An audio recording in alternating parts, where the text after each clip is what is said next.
thanks to everybody who's in the audience here with us and in the exhibit hall, and also for you folks online. So our next speaker is with the Common Ground Alliance, Kelly Cahill. And the Common Ground Alliance is as a member of one of our Alliance program participants who has been focused on trench and trench excavation safety. Common Ground does a lot more than that. I think you see the number up on the board or on the presentation, the 811. So kind of safe dig is another big piece of what they do. So I'm going to turn it over to Kelly. She could talk a little bit more about who they are and what they do. Thank you. Hi, good afternoon, everyone. I'm Kelly Cahill with the Common Ground Alliance. You did already reference these three big numbers on the screen here, and I'm going to chat about those quite a bit today, but I do appreciate the reference to our really incredible partnership on the trenching safety side of things. We're very proud to be part of that and had just a lot of activity this month around that partnership. But to back up a little bit and talk about our larger mission, the Common Ground Alliance is dedicated to preventing damage to underground utilities. And at the very core of that is protecting the people and communities that are around those underground facilities. So worker safety is a huge part of our mission. It makes up the majority of what we do on a daily basis, and it's the big why behind our cause. We are essentially a public safety organization, and because so much of the public works on or around our underground facilities, I don't think there's a single person in our country who can say they don't liaise with underground utilities. Focusing on how workers and the management that works with them can keep them safe is a huge part of what we do. We are, however, a stakeholder-driven organization made up of 16 different stakeholder groups. So a lot of those stakeholders are folks who have underground utility infrastructure, telecom, oil, gas distribution, water, municipal water, et cetera, but also equipment manufacturers. There's some incredible technology in, mechanized equipment these days that can help you avoid underground utilities, regulators at the state level, as well as at the federal level, through our DOT pipelines and hazardous materials administration contract. The emergency responders who help make sure that whenever we have dig-ins, we're able to minimize the amount of damage that occurs are a huge part of our organization. Contractors, utility contractors, as well as just general contractors and folks who you see any given day out on the side of the road or constructing new buildings, new townships. They're an increasingly big part of our organization. We are now the second largest utility contractors association in America. So we'll see in a couple slides here, some of the data that newer part of our membership is feeding us that helps us get a better picture of why damages are occurring and how we can help everybody be more safe. Road builders are certainly a part of those, the contractor base, and also the professional locators, the folks who utilities and pipelines send out to your job site or your yard, if you're a homeowner, to mark the approximate location of underground facilities with paint or flags. It's a workforce that really could use some more folks in it these days. Getting underground utilities located in a timely and accurate fashion is a challenge to the industry right now. So we're very thankful for those skilled folks who help us as part of the damage prevention process. As an organization, we have over 4,500 members comprised of a little over 1,300 member companies. We just kind of went over all the different stakeholders who are part of the damage prevention process. And finally, we're a pretty lean but mean organization based in Alexandria with our 14 employees. We have several core programs that help us achieve our safety objectives, and those are laid out for you here. So DIRT, which stands for Damage Information Reporting Tool. CGA is the only national repository of damages to underground facilities. Pipelines and gas are regulated by the Department of Transportation. So the Department of Transportation has stats on those facilities, but when we look at any other type of facility type, they are not mandatorily reported at the federal level. Sometimes they're not mandatorily reported at the state level, but many of our members are reporting those to us. So that's a critical piece. Again, I've already mentioned data once, but getting that data is very important for helping us understand why things occur in the field and what levers we have to create more safe environments. We also have a next practices initiative, which is looking at the future of damage prevention. Our state-based 811 systems were created 40 and 50 years ago. And it's really important at this moment when we have more excavation activity than ever that we modernize those systems. So our next practices initiative is really focused on the next generation of practices. Our technology program is really important. I mentioned we just had a huge conference last week with an expo of our own, and we're able to see some really incredible technology, a backhoe bucket that is GPS enabled and connects with the GPS coordinates of your utility grid to literally stop it from encroaching on an underground utility line. So I think it's really important to emphasize that we have technological solutions for the majority of the issues that we face in underground utility safety. It's a matter of getting them into the underground utility safety space. But a lot of the geospatial and communications technologies that would improve safety for workers and everybody who's around these utilities already exist. We just need to really bring them into our space. The Damage Prevention Institute, or DPI, I will chat about a little bit more later.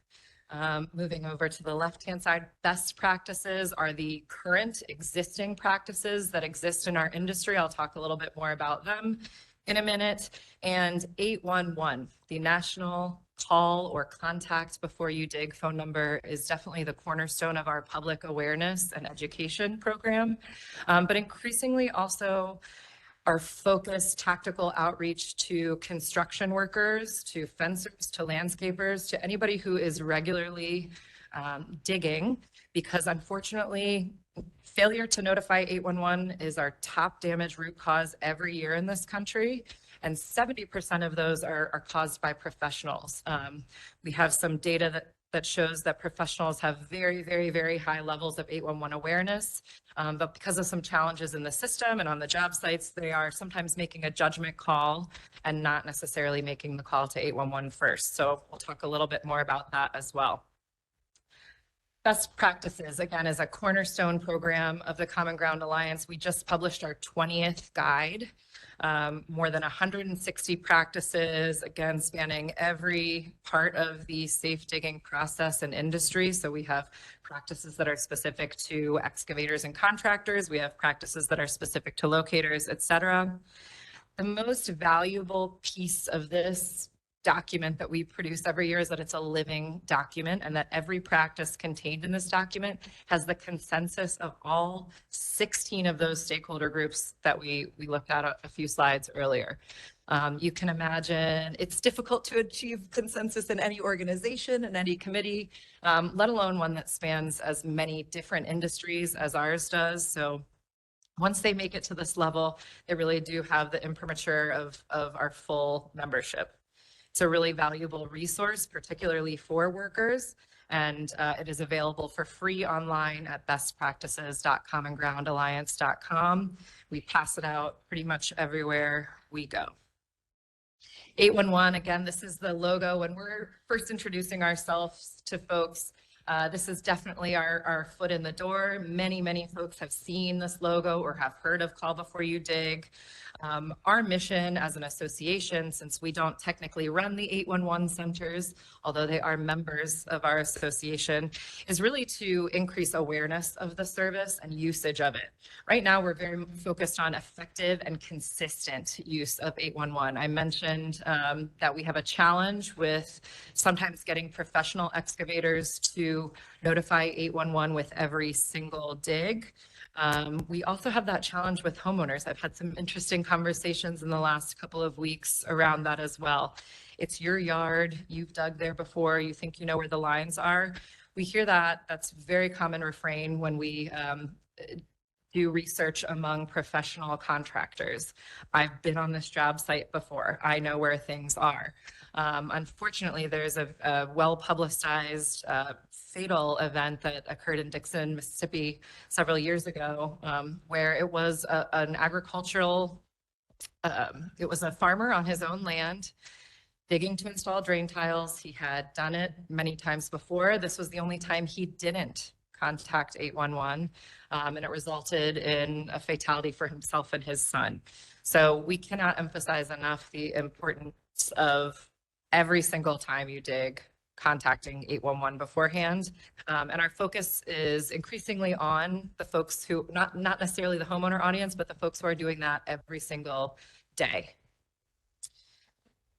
It is National Safe Digging Month. April is National Safe Digging Month, so I'm particularly pleased to be here with you all during April. It's also part of why we just had our national conference. Every year, Congress designates April as National Safe Digging Month, and most state governors also declare Digging Month in their states. That's because excavation is typically at its peak at this time of year. With BEAD funding and the Infrastructure Act, excavation in general has never been higher than it is right now. So it's really important that we focus on our best practices. This is a screenshot of our public-facing website, 811beforeyoudig.com. It has resources for both homeowners and excavators that I think you would find timely. On our website, the Common Ground Alliance website, commongroundalliance.com, we also have a wealth of tools, many of which we've made available through our Trench Safety Alliance as well. Everything from social media tools to earned media templates to help our members and anybody who's invested in this issue to spread the word about the importance of notifying 811 and then following a few additional best practices after you do that. So I encourage you to check both 811beforeyoudig.com and Common Ground Alliance out. I mentioned our DIRT program. This is our data collection program, and the analysis and recommendations that we're able to produce as a result of this program are really important in terms of everything we do. Most recent, we just finished collecting all our 2023 data, so we'll be putting that report out later this summer. What we're looking at here are highlights from our most recent DIRT report, which is 2022. Top damage root cause is not notifying 811 before you dig. Again, that is not unique to 2022. It has been the case for all 12 years that I've worked in damage prevention. It is always the number one top root cause. 25% of damages across the country are caused from this one issue. In general, the scope of this issue, and I'll remind you that we don't have a perfect data set because folks are voluntarily reporting this data to us.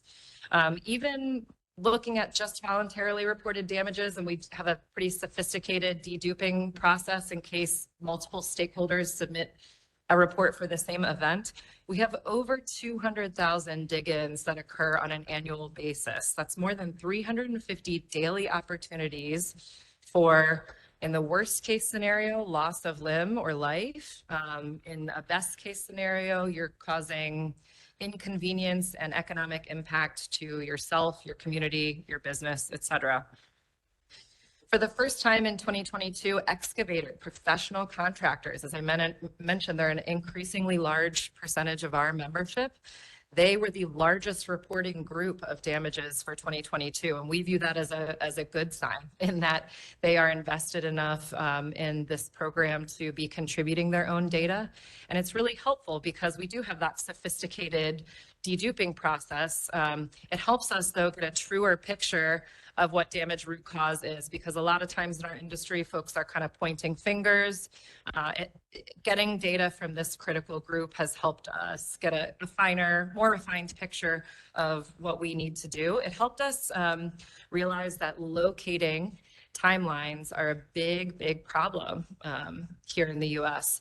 I don't have this on a slide here, but as often as 56% of the time, excavators are not legally able to start their project on time because it has not yet been located by their utility company. So we have sort of a crisis of confidence among professional excavators in the 811 system. They might say, number one, I've dug here a million times before without calling and I've never had an issue. So there's sort of the normalization of that risk taking and not facing a consequence sometimes.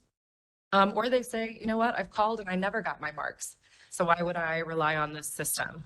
It's something that the Next Practices Initiative, part of our organization that I mentioned, is really focused on restoring that confidence in the system. We're looking at innovative ways that we can reduce the amount of tickets that locators have on a daily or weekly basis to accomplish, and how we can create synergies between folks who all need locates in the same area, for example. But I just want to emphasize that there are reasons. There are practical reasons why sometimes excavators or homeowners are not notifying 811. And we're working on those, but still really encourage you to always notify. Top damaged facilities, and this is again true every year, sometimes they flip-flop, but it's always telecom and natural gas. Natural gas, I think a lot of us understand the dangers that come with digging into a natural gas line. Telecom, I just want to emphasize how important communications are, though, in our modern world. So at least 3 times in the last year that I can recall, 911 centers have had their communications stopped for a half hour or more because a fiber line to their facility has been dug into. So telecom, especially with the huge boom in telecom infrastructure building and repair that we have right now, is a sector of the industry we're all keeping our eyes on. And just generally, because of all of this infrastructure spending and in our own monitoring, we can tell that damages are increasing. So just want to make sure that we keep our foot on the gas. Because of the challenges that I've mentioned in our industry, we have not seen a great reduction in damages at all over the last decade. Things have sort of plateaued. So around this time last year, the Common Ground Alliance issued an industry challenge. We want our members to reduce damages by 50% over the next 5 years. It's an extremely aggressive goal, but it's one we think is really important for public safety, and that's not going to happen unless we all work together with all those 16 different parts of our industry to make sure that the process works for the folks who are putting their lives on the line every day to build and protect our nation's critical infrastructure. So I will leave you with that. We are very focused on this big 50% goal and looking forward to working with our members to achieving that. Thank you so much.